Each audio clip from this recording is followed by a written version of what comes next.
సహజంగా సంతానం పొందడం ఎలా? Sex tips for babies. సంతానం కావాలని ప్రయత్నిస్తున్న ప్రతి నెల అదే నిరాశ. ఇది మీకదేనా? ఈ వీడియో మీకు తప్పక చూడాల్సిందే. ఎందుకంటే సంతానం కోసం ప్రయత్నించేటప్పుడు చాలా మందికి సెక్స్ పై చాలా ప్రశ్నలు ఉంటాయి. సంతానం కలగడానికి చాలాసార్లు సమస్య సెక్స్లో కాదు, టైమింగ్లో ఉంటుంది. ఈ వీడియోలో నేను మీకు చెబుతాను, ఏ టైంలో కలిస్తే అవకాశం ఎక్కువగా ఉంటుంది, పొజిషన్ నిజంగా ముఖ్యమా, ఎంత తరచుగా కలవాలి, ఆర్గాజం లేకపోతే ప్రెగ్నెన్సీ రాదా, న్యాచురల్ గా ప్రెగ్నెన్సీ పొందడం ఎలా, ఇలా ఎన్నో ప్రశ్నలు. ఈ వీడియోలో వాటన్నిటికీ సమాధానం ఇవ్వబోతున్నాను. చివర్లో న్యాచురల్ ప్రెగ్నెన్సీకి సహాయపడే బోనస్ టిప్స్ కూడా ఉన్నాయి. అవి మిస్ అయితే ఈ వీడియో చూడడమే వృధా. మీరు ఇప్పటి వరకు తప్పు టైమింగ్లో ప్రయత్నిస్తున్నారా? కామెంట్ చేయండి. నమస్కారం, నేను డాక్టర్ వర్ధన్ ఆయుర్వేద హాస్పిటల్కి ఫౌండర్ని. ఆయుర్వేద వైద్య రంగంలో నాకు 26 సంవత్సరాల అనుభవం ఉంది.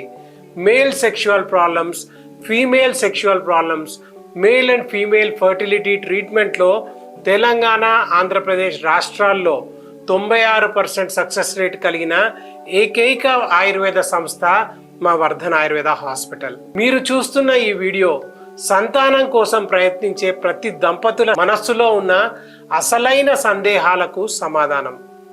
వీడియోని లైక్ చేయండి, షేర్ చేయండి, అలాగే వీడియో పూర్తిగా చూసి ఎలా అనిపించిందో కామెంట్ చేయండి. సంతానం కలగకపోతే ప్రశ్నలు కేవలం శరీరంలోనే కాదు, మనసులో కూడా విరుచుకుపడతాయి. నాలోనే ఏదైనా లోపమా, మేము తప్పుగా చేస్తున్నామా? ఈ ప్రశ్నలన్నిటికీ ఇప్పుడు ఒక్కొక్కటిగా సమాధానం చెప్తాను, శ్రద్ధగా వినండి. మొదటగా, సెక్స్కి ఏది మంచి సమయం, ఏ సమయంలో ఇంటర్ కోర్స్ చేస్తే సంతానం కలగడానికి ఎక్కువ అవకాశం ఉంటుంది? ఈ ఒక్క విషయం అర్థమైతే మీ ఛాన్సెస్ 50% పెరుగుతాయి. మహిళల్లో సాధారణంగా 28 రోజుల పీరియడ్ సైకిల్ ఉంటే 14వ రోజు చుట్టూ ఓవ్యులేషన్ జరుగుతుంది. ఈ సమయంలో ఎగ్ రప్చర్ అవుతుంది, స్పర్మ్ కలవడానికి సిద్ధంగా ఉంటుంది. ఓవ్యులేషన్ రోజున లేదా దానికి ముందు రోజు ఇంటర్ కోర్స్ చేస్తే ప్రెగ్నెన్సీ ఛాన్సెస్ ఎక్కువగా ఉంటాయి.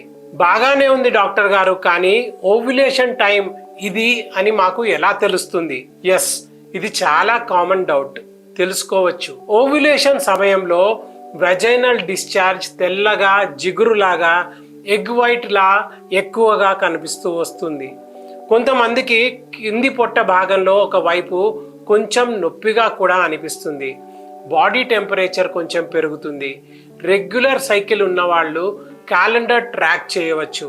అలాగే ఓవ్యులేషన్ ప్రిడిక్టర్ కిట్స్ ఉపయోగించడం ద్వారా కూడా ఓవ్యులేషన్ టైం తెలుసుకోవచ్చు. ఒకవేళ ఈ సూచనలు ఏవీ కనిపించకపోతే ఎగ్ ఫార్మేషన్ సమస్య ఉండే అవకాశం మెండుగా ఉంటుంది. అప్పుడు డిలే చేయకుండా వెంటనే చెక్ చేయించుకోవాలి. ఈ సిమ్టమ్స్ మీకు ఎప్పుడైనా కనిపించాయా? ఎస్, నో అని కామెంట్ చేయండి. నెక్స్ట్ క్వశ్చన్, ఎంత తరచుగా సెక్స్ చేస్తే సంతానం కలుగుతుంది? ఇక్కడ చాలా మందికి కన్ఫ్యూజన్ ఉంటుంది. బేసిక్గా సెక్స్కి 2 పర్పసెస్ ఉన్నాయి. ఒకటి ప్లెజర్, రెండవది ప్రెగ్నెన్సీ. ఇరువురి ప్లెజర్ కోసమైతే పీరియడ్ అయిపోయిన రోజు నుండి మొదలుకొని 10వ రోజు వరకు, మళ్ళీ 18వ రోజు నుండి మొదలుకొని మళ్ళీ పీరియడ్ వచ్చే వరకు సెక్స్ చేయాల్సి ఉంటుంది. ఇది పూర్తిగా పరస్పర కోరికలను తీర్చుకోవడం కోసమే, సంతానం కోసం మాత్రం కాదని గుర్తుంచుకోవాలి.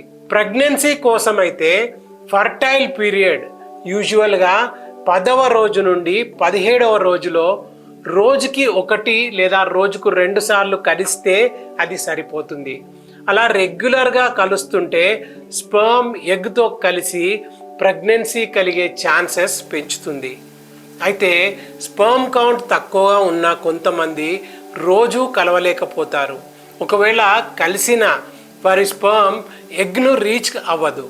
అలాంటి వారు సంతానం కలగాలంటే ఫర్టైల్ పీరియడ్లో 2 లేదా 3 సార్లు కలవడానికి ప్రయత్నించండి.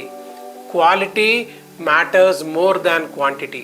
సెక్స్లో పొజిషన్కి ఏమైనా ప్రాముఖ్యత ఉందా అనే క్వశ్చన్ కూడా చాలామంది అడుగుతూ ఉంటారు. సూటిగా చెప్పాలంటే నో. స్పర్మ్ సర్విక్స్ చేరితే చాలు. స్పర్మ్ వజైనాలోకి వెళ్ళిన తర్వాత అది తానే చేరుకుంటుంది. అందువల్ల ఎటువంటి న్యాచురల్ పొజిషన్లో చేసిన ప్రెగ్నెన్సీ రావచ్చు. పొజిషన్కి సంతానం కలగడానికి ఎటువంటి సంబంధం లేదు. అయితే స్టడీస్ ప్రకారం మిషనరీ పొజిషన్ లేదా డాగ్ పొజిషన్లో కొంచెం అడ్వాంటేజ్ ఎక్కువగా ఉండొచ్చు. కానీ గుర్తుంచుకోండి, ప్రేమతో కంఫర్ట్తో జరిగిన కలయికే అసలైన ఫర్టిలిటీ బూస్టర్. ఇంకా చాలా మంది అడిగే క్వశ్చన్, ఆర్గాజం వల్ల ఏమైనా ఉపయోగం ఉంటుందా అని. చాలా మందికి ఇది భయం. ఆర్గాజం సమయంలో యూటిరస్ కాంట్రాక్షన్స్ జరుగుతాయి. ఇవి స్పర్మ్ను సర్విక్స్ వైపు కదలడానికి, స్పర్మ్ మూమెంట్కి కొంత సహాయపడతాయి కూడా. ఇవన్నీ స్టడీస్లో చెప్పబడుతున్నాయి. అలాగే శరీరం రిలాక్స్ అవుతుంది కాబట్టి ఇంటర్ కోర్స్ సహజంగా సౌకర్యంగా జరుగుతుంది. కానీ ఆర్గాజం లేకపోయినా ప్రెగ్నెన్సీ రావచ్చు. లక్షల మంది తల్లిదండ్రులు అయ్యారు. కాబట్టి ప్రెషర్ వద్దు, ఫియర్ వద్దు. ఆర్గాజం లేకపోయినా ఫర్టైల్ డేస్లో సరైన టైమింగ్లో ఇంటర్ కోర్స్ ముఖ్యం. అదే జరిగితే ప్రెగ్నెన్సీ వచ్చే అవకాశం మెండుగా ఉంటుంది. ఈ ఫియర్ మీకుందా? ఉంటే వెంటనే లైక్ కొట్టండి. సెక్స్ తర్వాత పడుకొని ఉండడం ప్రెగ్నెన్సీకి తప్పనిసరా అని కూడా క్వశ్చన్ అడుగుతూ ఉంటారు. ఎజాక్యులేషన్ తర్వాత 5 నుండి 10 నిమిషాలు నిశ్చలంగా పడుకుంటే స్పర్మ్ వెంటనే బయటకు పోకుండా సర్విక్స్ వైపు కదలడానికి కొంచెం అవకాశం ఉంటుంది. అయితే స్పర్మ్ చాలా వేగంగా ముందుకు వెళ్ళిపోతాయి కాబట్టి లేచినంత మాత్రాన ప్రెగ్నెన్సీ రాదు అని కాదు. మీరు దృష్టి పెట్టాల్సింది ఒక్క అంశంపైనే, ఫర్టైల్ డేస్లో ఇంటర్ కోర్స్ చేయడం, ఎజాక్యులేషన్ వెజైనాలో జరగడం, ఇద్దరు ప్రశాంతంగా ఉండడం. సెక్స్ తర్వాత కొద్దిసేపు లెఫ్ట్ సైడ్ తిరిగి పడుకొని ఉండడం కొందరికి కాన్ఫిడెన్స్ని ఇస్తుంది. అలా అని సెక్స్ తర్వాత పడుకోవడం పూర్తిగా అనవసరమని కూడా కాదు. ఇది సంతానానికి కొద్దిగా సహాయం చేసే అవకాశం ఉంటుంది. ల్యూబ్రికెంట్స్ ఉపయోగించవచ్చా అని ఇంకొంతమంది అడుగుతూ ఉంటారు. దీనికి సమాధానం చెప్పాలంటే, మార్కెట్లో ఉండే ల్యూబ్రికెంట్స్ స్పర్మ్ మూమెంట్ను తగ్గిస్తాయి లేదా అవి స్పర్మిసిడల్ అయి ఉంటాయి. అంటే స్పర్మ్ని చంపే అవకాశం ఉంటుంది. అందువల్ల వీలైనంత వరకు వాటిని ఉపయోగించకుండా ఉండడమే మంచిది. అయితే డ్రైనెస్ లేదా పెయిన్ సమస్య ఉంటే ఫర్టిలిటీ ఫ్రెండ్లీ ల్యూబ్రికెంట్స్ అంటే స్పర్మ్ సేఫ్ అని లేబుల్ ఉన్నవి వాడుకోవచ్చు. ఇవి స్పర్మ్కు హాని చేయవు. సాధారణంగా మహిళలకు ఓవ్యులేషన్ టైంలో సహజంగా ల్యూబ్రికేషన్ పెరుగుతుంది కాబట్టి ఎక్కువ మందికి ల్యూబ్రికెంట్ అవసరం ఉండదు. ఒకవేళ అవసరం ఉంటే సురక్షితమైనది ఎంచుకోవడం చాలా ముఖ్యం. సెక్స్ చేయాలన్న ఒత్తిడి వచ్చినప్పుడు ఎలా ఎదుర్కోవాలి? సెక్స్ అనేది ఇద్దరి ఇష్టంతో సౌకర్యంతో జరగాలి కానీ ఒత్తిడితో కాదు. అలాంటి పరిస్థితి వస్తే మీ పార్ట్నర్తో నెమ్మదిగా స్పష్టంగా మాట్లాడి మీ మూడ్, శారీరక మానసిక స్థితి పంచుకోవడం అవసరం. అలాగే అవసరమైతే బౌండరీస్ పెట్టుకోవడం కూడా తప్పు కాదు. ఒత్తిడి, అలసట, భయం ఉన్నప్పుడు సెక్స్ మీద ఆసక్తి సహజంగా తగ్గుతుంది. పర్ఫార్మెన్స్ కూడా దెబ్బతింటుంది. అందువల్ల అటువంటి పరిస్థితి వస్తే మీ భాగస్వామి రిలాక్స్ అయ్యే విధంగా ఆనందకరమైన వాతావరణం సృష్టించడానికి ప్రయత్నించండి. పరస్పర గౌరవం, అర్థం చేసుకునే స్వభావం ఉంటేనే హెల్దీ సెక్షువల్ లైఫ్ అనేది సాధ్యపడుతుంది. కొంతమందికి కలయిక సమయంలో నొప్పి వస్తూ ఉంటుంది. దీనిని మెడికల్ పరిభాషలో డిస్పరూనియా అంటారు. దానికి ఏం చేయాలి డాక్టర్ గారు అని నన్ను అడుగుతూ ఉంటారు. మీకు అలాంటి సమస్య ఉంటే దాన్ని నిర్లక్ష్యం చేయకండి. సాధారణంగా ఈ సమస్య డ్రైనెస్, స్ట్రెస్, భయం లేదా తొందరగా ఇంటర్ కోర్స్ జరగడం వంటి కారణాల వల్ల వస్తూ ఉంటుంది. అందువల్ల ఇంటర్ కోర్స్ సమయంలో రిలాక్స్ అవ్వడం, సరైన ఫోర్ ప్లే ఉండడం ముఖ్యం. అయితే ఇన్ఫెక్షన్లు, హార్మోన్ల సమస్యలు, పెల్విక్ ఇష్యూస్ లేదా వెజైనల్ స్పాజం లాంటి మెడికల్ కారణాలు కూడా దీనికి కారణం కావచ్చు. నొప్పి పదే పదే వస్తుంటే మీ భాగస్వామితో ఓపెన్గా మాట్లాడి బలవంతం లేకుండా ఆపేసేలా చూసుకోండి. నొప్పితో జరిగే కలయిక ఆరోగ్యకరం కాదు. అందువల్ల తప్పకుండా డాక్టర్ను సంప్రదించి చెక్ చేయించుకోండి. నొప్పి తగ్గితే మళ్ళీ కలవచ్చు, సంతానం కోసం ప్రయత్నించవచ్చు. న్యాచురల్గా ప్రెగ్నెన్సీ కలగాలి అంటే కలయిక మాత్రం తప్పనిసరి. ఇవే హెల్దీ సెక్షువల్ లైఫ్కి ఫౌండేషన్స్. ఇక్కడి వరకు వీడియో చూసారంటే మీరు సీరియస్ అని అర్థం. చివరి పాయింట్స్ అస్సలు మిస్ అవ్వకండి. వీడియో మొదట్లో చెప్పినట్లు ప్రెగ్నెన్సీకి సహాయపడే బోనస్ టిప్స్ ఏంటో ఇప్పుడు చెప్తాను. వీటితో వీడియోను ముగిచ్చేద్దాం. ఈ పాయింట్స్ చాలా మందికి గేమ్ చేంజర్గా అవుతాయి. Number 1, timing is everything. సరైన టైమింగ్ లేకుండా ఎంత ప్రయత్నించినా ఫలితం ఉండదు. దీనిపై నెక్స్ట్ వీడియోలో డీటెయిల్డ్గా చెబుతాను.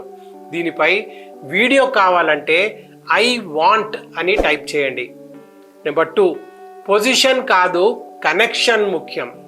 ప్రేమతో, ఒత్తిడి లేకుండా, ఇష్టంతో రెగ్యులర్గా, కంఫర్టబుల్గా రెగ్యులర్ ఇంటర్ కోర్స్ చేస్తే ఆ కలయిక త్వరగా సంతానం కలిగేందుకు సహాయపడుతుంది.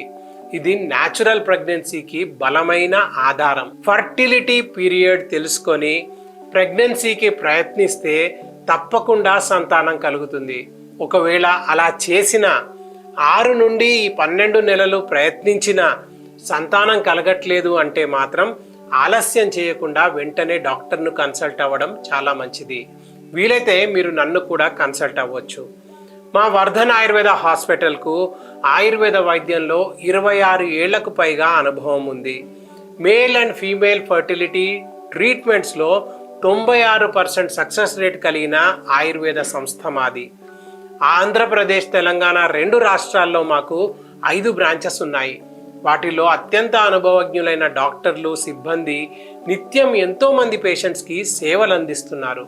ఇక్కడ మేము అందించే వైద్యంలో ఎటువంటి సైడ్ ఎఫెక్ట్స్ ఉండవని దృఢంగా చెప్పగలము. మా వైద్యం 100% ప్రకృతి సిద్ధమైనది. స్క్రీన్ మీద కనిపిస్తున్న నెంబర్స్కి ఇప్పుడే కాల్ చేయండి. మీ సమస్యకు తప్పకుండా పరిష్కారం దొరుకుతుంది. ఒకవేళ మీది చిన్న సమస్య అయితే సులభంగా సరిచేసుకొని సంతానం పొందొచ్చు. ఈ వీడియో మీకు ఉపయోగకరంగా అనిపించిందని భావిస్తున్నాను. వీడియోని లైక్ చేయండి. మీకు తెలిసిన వారు కూడా ఎంతో కాలం నుండి ఇలానే సంతానం కోసం ప్రయత్నిస్తుంటే ఈ వీడియోని వారికి షేర్ చేయండి. ఇలాంటి నిజమైన శాస్త్రీయమైన ఆయుర్వేద వీడియోస్ కోసం వర్ధన్ ఆయుర్వేద ఛానల్ను సబ్స్క్రైబ్ చేసుకోవడం మర్చిపోకండి. మీకు సహజంగా పిల్లలు కలగాలని, ఆనందం, ఆరోగ్యం మీ సొంతం కావాలని మనస్ఫూర్తిగా కోరుకుంటూ నేను మీ డాక్టర్ వర్ధన్. నమస్కారం.